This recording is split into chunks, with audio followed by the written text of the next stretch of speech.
Jesteśmy w hotelu Ines, jeden dzień przed walką. Moim rozmówcą jest Bob Sapp, mniejszy i znacznie lżejszy ode mnie zawodnik. Nice to see you again. Hi, sorry for the last. And you still got it wrong. Bob, the Beast, Sapp. Yes, I told you. Yeah, you told me the last time. I'm sorry. First of all, we are 3 days after the weigh-in. You met Mariusz Pudzianowski for the first time. What was it like to meet him for the first time? Yeah, well, my first impression of Mario is pretty much everybody's impression. I tell you, he's big.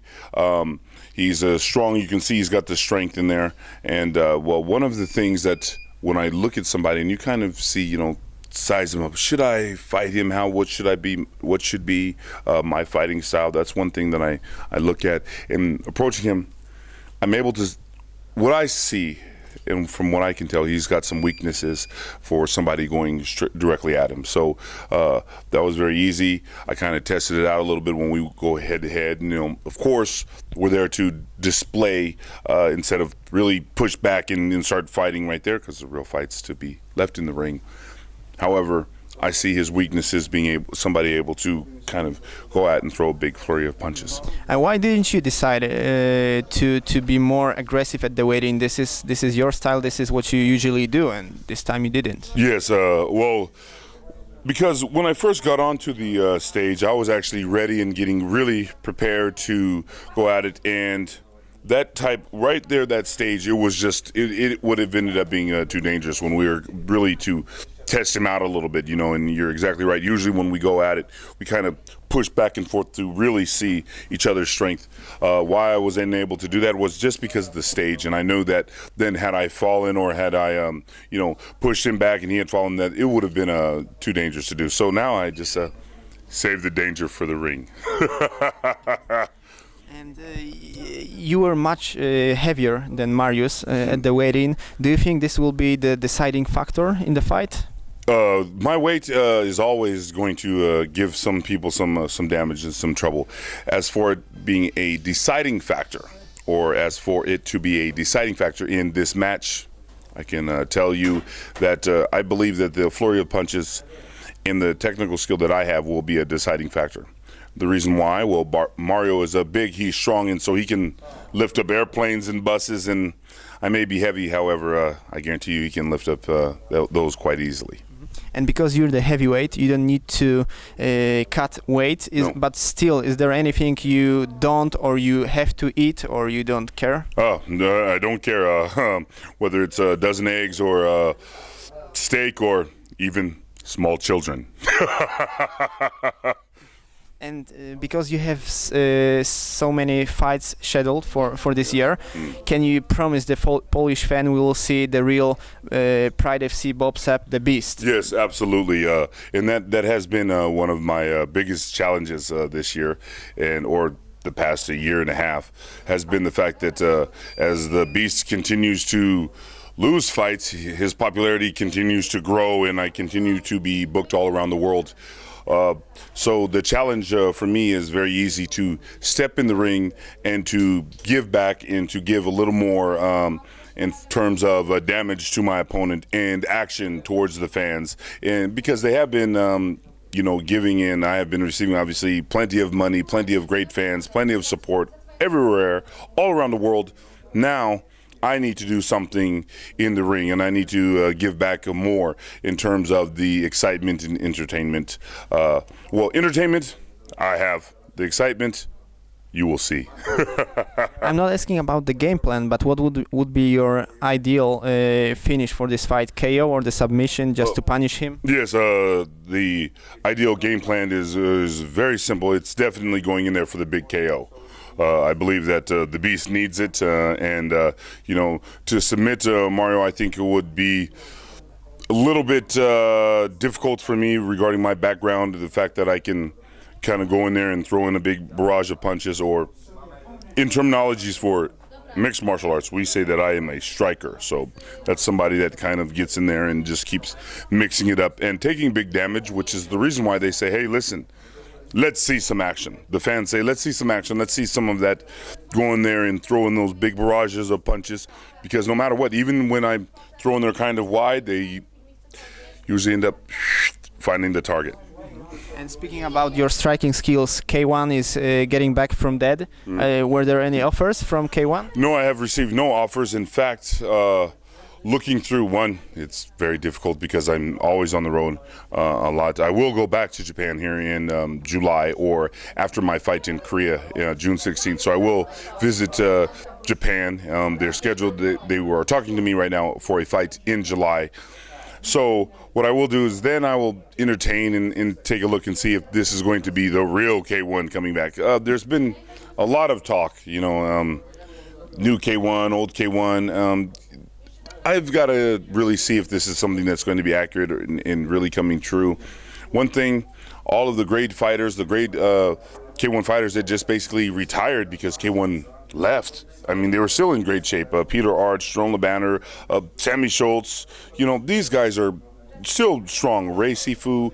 These guys are great. Mirko, Krokop, all of this stuff, they're great, right? So if you talk to them and kind of see, well, when's their next fight, they'll let you know. And you will see, you can either see it on whatever search engine, YouTube type channel, or even the news, and they'll definitely let you know, and you will be able to see.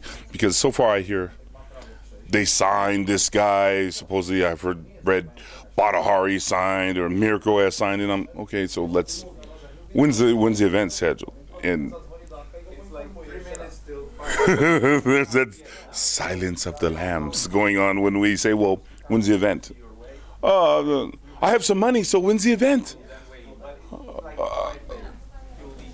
That's nothing. So I will have to wait and see. And hey, listen, all those guys that I named, a lot of them are still owed money, so they'll definitely let you know if they're going back, because they probably will have their bills paid.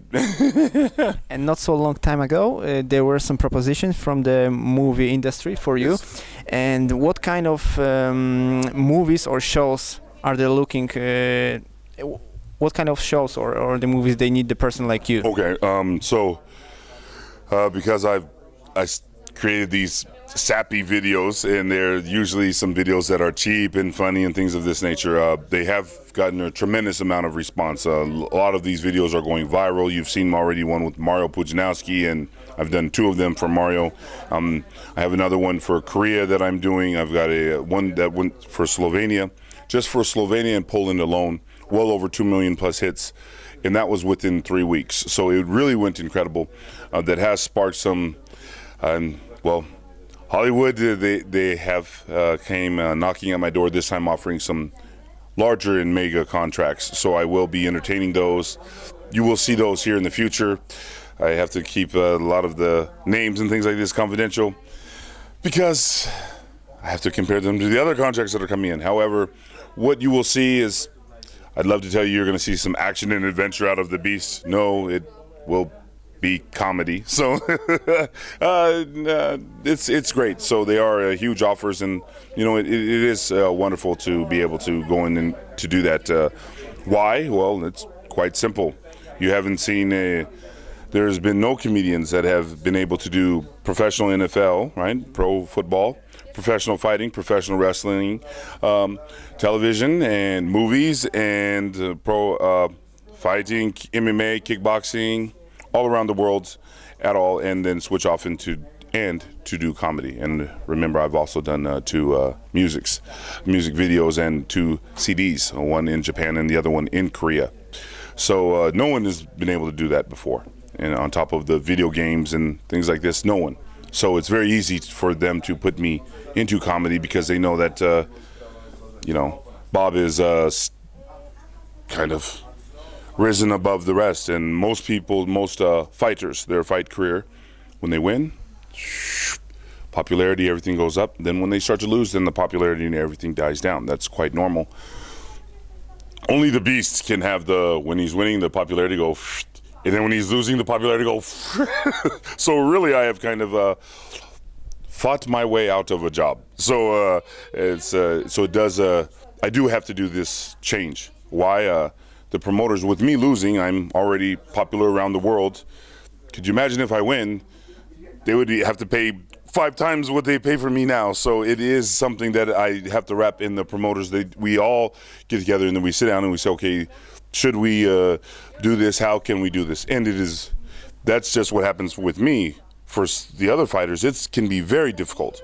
They beat Bob Sapp and that arena sells out, and then when they get invited back, nobody is there to see them, and then the contract goes down and they win, right? Or they beat Bob Sapp and they say, well, you beat Bob Sapp and he was no good, so that counts as nothing, and then they still have gone nowhere. So that can be the challenge that we often take. Well, to overcome that challenge, gotta fight it out. And how much your business side and the fighting side takes in percentage? Do you need more? Do you use more time for your business side or the fighting? Okay, for the fighting, you must fight all around the world, train all around the world, at the same time do every type of business, because there's languages that you have to deal with. There's also, of course, just the fact that you have to fly back and forth. And of course, I have a social life, and so I have my dogs and my cats I have to call and check out, and normal balancing your accounting and things of this nature, all of that stuff, along with Hollywood movies, producing, and commercials, music, everywhere, all around the world, all the time. So it's very, very, very difficult. However, hey, how we do that, those hardships, and we deal with those difficulties, I've always got a good place to expend the energy. It's great stress release fighting. So we got everything we need. So we just would like to wish to us, to you, and to the fans around the world in Poland to see the great fight, maybe the best fight this year. That's right. And Mario, well, how's this? The fans, you will see a great fight. Mario, you will feel it. Thank you. Thank you very much. Thank you.